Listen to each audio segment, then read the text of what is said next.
recognize Congressman Abante. Congresswoman Jinky Luistro, you're recognized. Thank you, Mr. Chair. As mentioned by the Honorable Paduano, the Quadcom is in possession of the Omnibus Motion and Compliance dated September 9, 2024, filed by Attorney Harry Roque. And I wish to remind the Quadcom that this motion originated from our hearing on August 22, 2024, where in the various questions we propounded, Attorney Harry Roque expressed his commitment to produce the documents. And for the understanding of the Filipino people, Mr. Chair, I wish to share excerpt of the video of our hearing dated August 22, 2024. Secretariat, please. To explain, Mr. Chair, this omnibus motion and compliance is made up of two parts. The first part is the motion to quash, that is from paragraph 1 to 33, and the second part is the compliance to the show cause order, which is reflected in page 34 to 43. This representation wished to make a manifestation with respect to the motion to quash filed by the Attorney Harry Roque. In support of the above motion, Mr. Chair, he raised the same arguments which have been deliberated upon already during the last hearing. And to satisfy the requirement of due process, Mr. Chair, let me reiterate our answers to the arguments which he raised. First, that the hearing is not in aid of legislation. In answer to that, let me explain, Mr. Chair, this Quadcom was created to conduct an inquiry in aid of legislation pertaining to 4 issues which are haunting us. 1 is dangerous drugs, 2 is extrajudicial killing, 3 is the en masse acquisition of land, and 4 is the POGO operation. In other words, Mr. Chair, we are indeed in exercise of our power to conduct inquiry in aid of legislation which is granted by no less than the Philippine Constitution, Mr. Chair. Second, Attorney Harry Roque argued that the documents requested are not germane to the inquiry in aid of legislation. Again, in the case of Arnold versus Nazareno, there are 2 requirements. 1 is materiality to the subject matter, and second is materiality to the possible legislation. With respect to the first requirement, Mr. Chair, it is the humble submission of this representation that the Quad Committee has established an overwhelming circumstantial evidence showing the connection of Attorney Harry Roque to Lucky South Corporation, which is a POGO operator where we apprehended Chinese nationals victims of human trafficking, murder, and internet scam. Mr. Chair, at the height of the interpellation, we ask about the Biancham Corporation, which owns the property in Tuba, Benguet, where the IT employee of this Lucky South was apprehended. And that is where we started investigating Biancham. And then it was followed by our investigation on the subsidiary companies. As we investigate on Biancham, Mr. Chair, we found out the sudden increase of his assets in 2018, coming from 125,000 before 2016. In 2018, the current assets of Biancham rose to 125 million. Did not come from POGO operation. To emphasize, Mr. Chair, that statement did not come from Quadcom, did not come from this representation. Instead, it came from the mouth of Attorney Harry Roque. This is an admission, therefore, Mr. Chair, that he admits the connection of these documents which we are requiring from him from the investigation on POGO operation that we are conducting right now.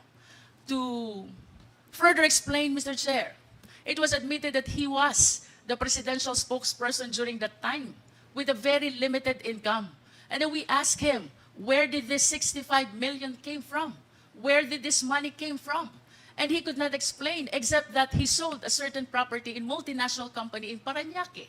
To conclude, Mr. Chair, there is a question about the source of the money of Biancham to prove the legal and valid source of this sudden increase of assets of Biancham.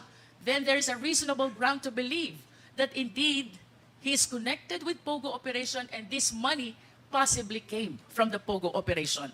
The second element, Mr. Chair, is the materiality to the possible legislation na posibleng aamyendahan, muling pag-aaralan in connection to this Quadcom hearing.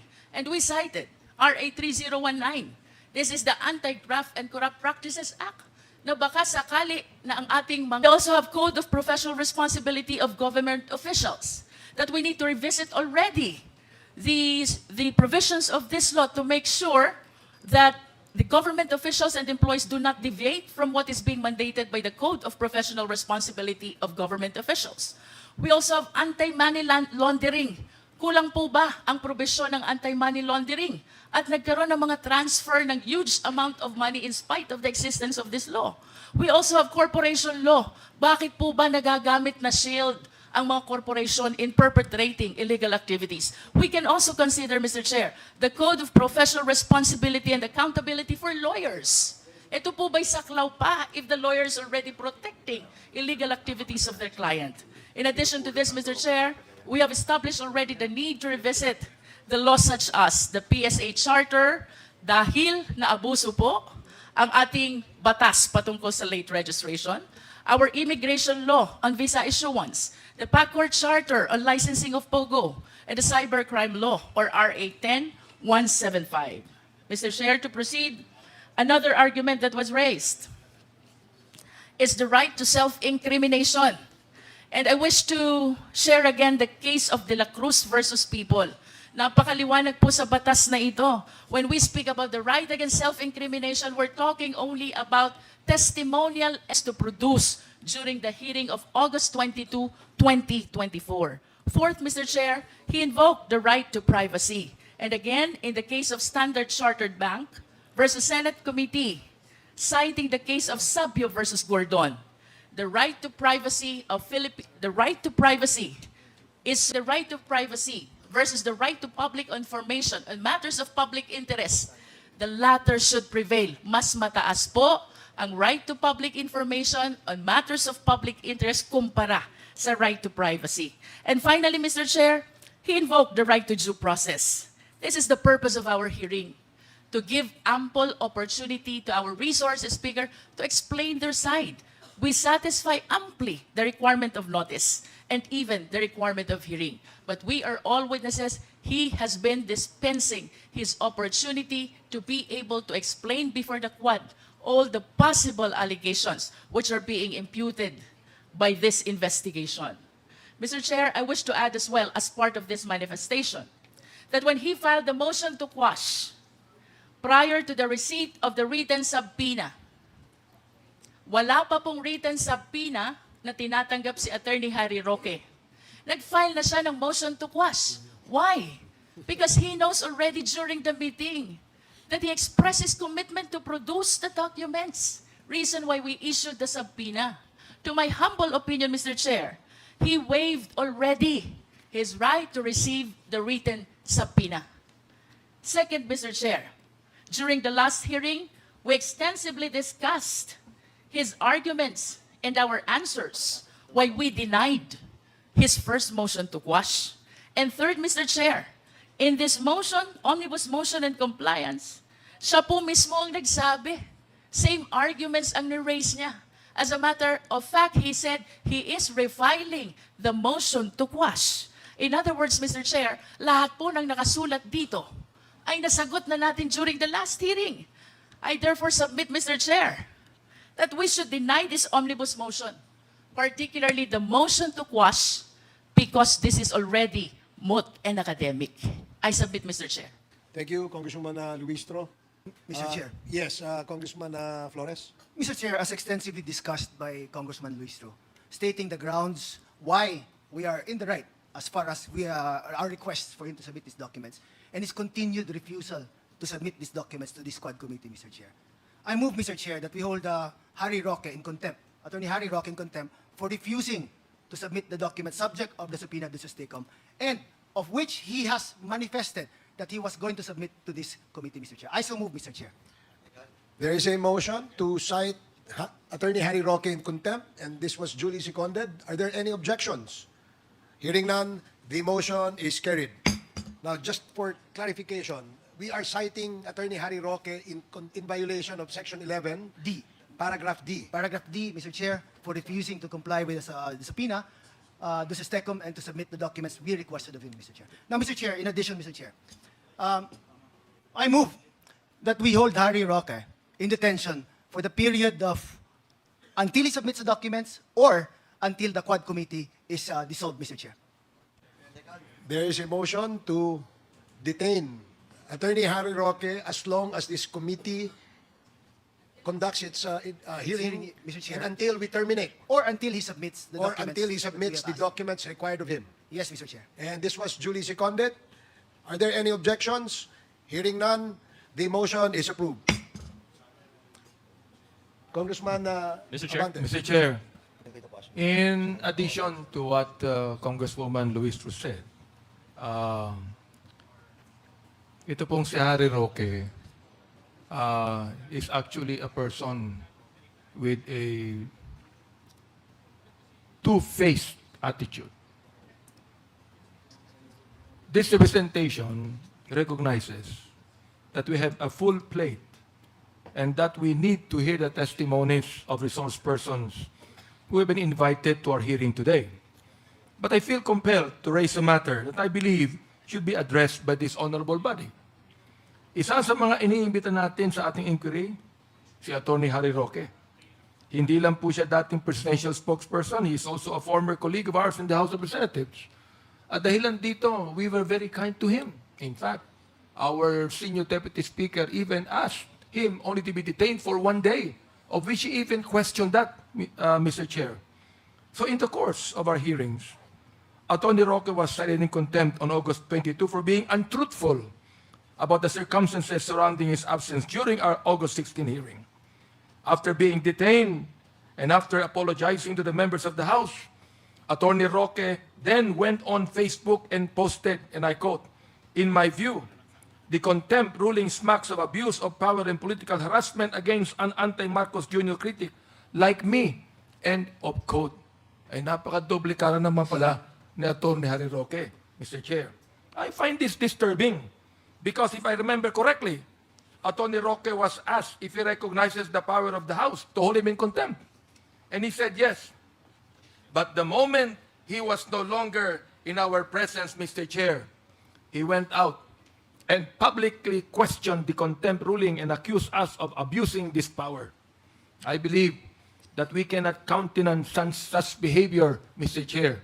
Naging mabait pa tayo sa kanya. I even asked if the Quad Committee would hold in abeyance the contempt charge, just because we were actually kind to him.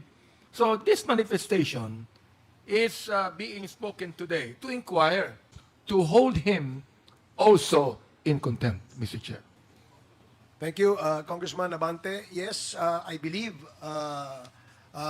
we can defer discussion on that particular manifestation at the moment because we have just cited Attorney Harry Roque in contempt for violating Section 11 of our Rules of Procedure governing inquiries in aid of legislation, which states that failure to submit subpoenaed documents before the committee is a ground to cite him in contempt. So for the meantime, since there was already a motion that was approved unanimously by the body, another motion is also is appropriate, and to where he will be detained.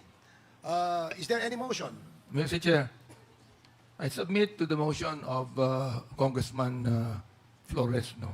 And I would want to make a motion that Attorney Roque should be detained in the Women's Correction. Women's Correction. Hindi po. Doon na lang sa bikutan natin. Mr. Chair, sorry po sa pagkakamali. So is that a motion, Congressman Abante? Or Congressman Kit? Mr. Chair, in deference to Attorney Roque being a former member of this House, Mr. Chair, I move that he be detained in the House premises, Mr. Chair. The motion. Okay, there is a motion to detain him, detain Attorney Harry Roque at the House of Representatives Detention Facility. And this was duly seconded. Any objection? No objection. The motion is approved. Mr. Chair, very quick. Mr. Chair.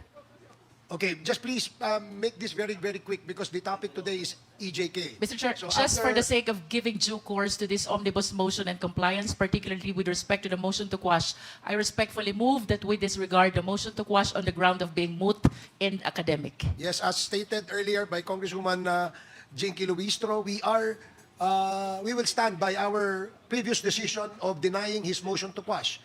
and again reiterated by the decisions of the Supreme Court that was cited by Congresswoman Luistro and Congressman Keith Flores. Now, Mr. Chair.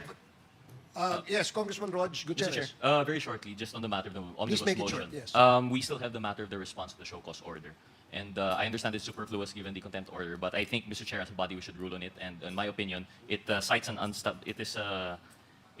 unspecified condition and an unspecified surgery. It makes mention of an unspecified medical facility. It has been unsubstantiated. And my understanding is it was imparted to me by the COMSEC. He did not even submit the medical certificates. Are you referring to the medical certificate to be submitted to the Quad by the wife of Attorney No, Harry Mr. Roque? Chair. This is in response to show cause order because this is the third absence already by Mr. Attorney Oh, yes. Harry Roque. The first absence, the excuse was appearance in arbitration. The second absence was with no written response. And now we issued the show cause order last hearing, and now he has responded through the motion. It was omnibus po. There's a second part of the show cause order. And it would appear, Mr. Chair, that it is an unsubstantiated answer. And I believe, as a matter of course, we should issue a subpoena, Mr. Chair. Although superfluous given the contempt order, I still think that we should move to issue a subpoena at testificandum, Mr. Chair. Okay, is that a motion? Yes, Mr. Chair, I move to issue a subpoena for failure to properly answer the show cause order. Okay, there is a motion to issue a subpoena to Attorney Harry Roque, subpoena ad testificandum for Attorney Harry Roque. And this was duly seconded. Are there any objections? Hearing none, the motion is carried. Thank you, Congressman Gutierrez. Yes, Congressman Paduano. Thank you, Mr. Chairman. Just last two items. For the PNP documents to be submitted in this committee, that was mentioned by Police Lieutenant Colonel Espinido in his affidavit, such as the list of police generals and other PNP officials who received money from Kerwin Espinosa's group, as indicated in the ledger and copies of cleared checks that were recovered from their accountant. Now, Mr. Chair, we have with us Brigadier General Ruel Sandoval of the DIDM. We'll just ask him later, Mr. Chairman. We'll just hold this particular documents that was ordered to the PNP to be submitted in this honorable committee. Now, lastly, Mr. Chairman, the LRA was ordered to provide a copy of land titles of Northern Cebu Renewable Energy Corporation, and as per information from the COMSEC, LRA committed to submit it in today's hearing, this afternoon. So again, we will just wait for the submission of such documents, Mr. Chairman. That's all, Mr. Chairman. Thank you. Okay, thank you, Congressman Paduano. Now we Mr. Chair. can- Okay, Yes, this in Yes, relation to excuse me, matters. Congressman Fernandez. I just would like to make a motion to strike out my statement a moment ago Which part of your statement? that I said that Tony Roque should be detained at the Women's Correctional. I want it stricken out. Okay, Comsec, please take note, and it is so ordered. Congressman Fernandez. Yeah, this is in relation to a letter that was submitted by Cassandra Leong through his lawyer, Attorney Topacio, in relation to also to the suit filed by them before the Supreme Court on behalf of their client, Ms. Cassandra Leong, seeking to stop the Quadcom, no? From disregarding the right of our client to remain silent. Yun po yung sinasabi ng sulat na ito. One of those that are written in this letter. But of course, Mr. Chairman, it was already established by the Supreme Court under GR number 175, 104, that legislative investigation, if I may, Mr. Chairman, that it was ruled by the Supreme Court that a legislative investigation and the court proceedings has different purposes. On one hand, yung pong hearings that are being conducted, like yung pong mga adjudicative proceedings, is to settle dispute of the two litigants. On the other hand, ito pong legislative inquiry in aid of legislation, inter alia, is to gather data and information that will seek to amend or to create new laws na magiging pong effective para i-implement po ng ating pong gobyerno. And accordingly, Mr. Chairman, under the case between Standard Chartered Bank of the Philippines and the Senate of the Philippines, yung pong Senate Committee on Bank and Financial Institution, it is clearly stated on that case that the mere filing of criminal and administrative cases on any courts or quasi-judicial shall not prevent the legislative body to conduct a legislative function. Otherwise, it would be extremely easy to subvert any intended inquiry by Congress through the convenient ploy of instituting a criminal or administrative complaint. Yung pong exercise of the sovereign legislative authority belong to this Congress. And sabi ng Supreme Court, this cannot be made subordinate to any criminal or administrative investigation. As a matter of fact, Mr. Chairman, 4 ito pong mga kaso or decision ng Supreme Court. One is the GR 174-105. Another is the Standard Chartered Bank and Senate Committee on Banks, Financial Institution. Third, yung case against Arnold versus Nazareno. And fourth, yung isang kaso nung kay Garciliano versus the House of Representatives na sinasabi po dito, and the court has no authority to prohibit a Senate committee from requiring persons to appear and testify before it in connection with an inquiry in aid of legislation in accordance with its duly published rules of procedure.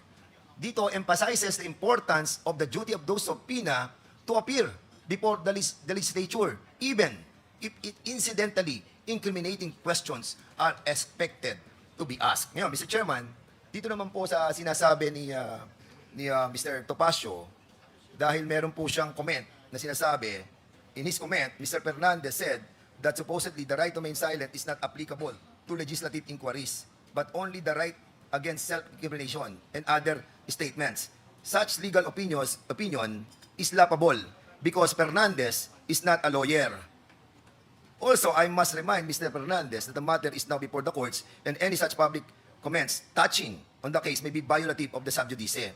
Well, very clearly, Mr. Chairman, dito po sa ruling ng Supreme Court, yung pong the right to remain silent cannot be invoked by her client. And for the education and information of Mr. Topacio, Mr. Chairman, I may not be a lawyer. I may not be an expert on legal context. Pero wala po siyang monopoly ng legal context. Di ba? Meron na pong mga Google ngayon. At nakakapagbasa na tayo sa Google. And at the same time, Gen Z na po ngayon. Kaya I think grow up, no? At I think yung pong sinasabi niya that he's warning us, no? Through me, that should he make any more such statements, I will have no choice but to file a motion to cite him in contempt of court. But according sa Article 3, di ba, Section 7, Mr. Chairman, we are guaranteed to give information to public, especially this entails public concern. This must be recognized. And I think medyo offending po yung mga sinabi niya. But again, we have to move that this letter that he submitted to us be disregarded, Mr. Chairman. Thank you, Congressman Fernandez. Now, may I remind, this is the last discussion on the issue of resource persons related to the POGO because we want to proceed with the hearing on extrajudicial killings. Our resource persons already present. We take note of the observation and the manifestation of Congressman Dan Fernandez, and certainly with that kind of a manifestation, the committee is bound to take an action. And but I will just ask committee chair of the Public Order and Safety to defer that for the moment, so that we can continue with the committee hearing proper. Is that all right, Congressman Fernandez? Yeah, I'm okay with that, Mr. Chairman. But I think when we invited the resource persons in the person of Ms. Cassandra Ong, yung pong right to remain silent is not absolute. Especially when we are in the process of trying to find out those information and data that is guaranteed under this GR 175-104. That was clearly stated by Your Honor, so we take note of that. And as I stated earlier, the committee is bound to take action on that particular manifestation. But we now can proceed with the committee hearing on the extrajudicial killings. Congressman Mr. Chair. Abate?